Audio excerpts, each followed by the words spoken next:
started getting involved in drag during my freshman year of college because I felt really out of place everywhere. Like I was in a brand new environment, I didn't really know anybody, so I did it as a way to be creative and express like the sides of people that I feel like people weren't really seeing. I started doing drag when we started doing the IC drag show back in 2011.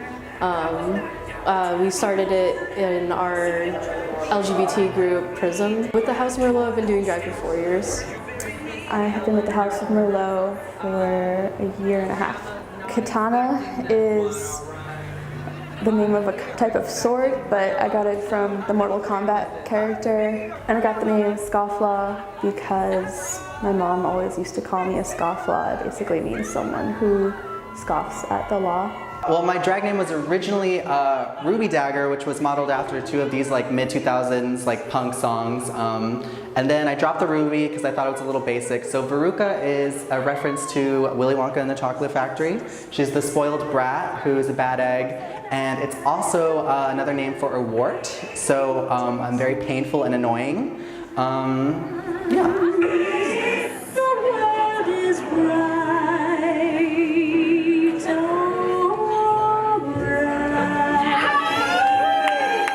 I draw drag inspiration mainly from like the grunge movement of like the 80s and 90s. Other than that, I really like pastels, which are like polar opposites of what you would think of when you think of grunge, but I don't know, my mind can never like fully settle on an aesthetic. So if I have to summarize it, it would be Psycho Clown. My drag inspiration comes from like all over the place. I've done like typical like boy band king stuff. I've done theatrical drag stuff.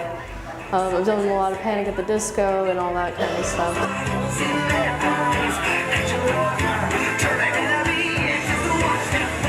Drag is definitely important because like with Ithaca, there's a lot of queer people, but not so much a queer community. And so we really wanted to create a community where people can come together and like really be with each other.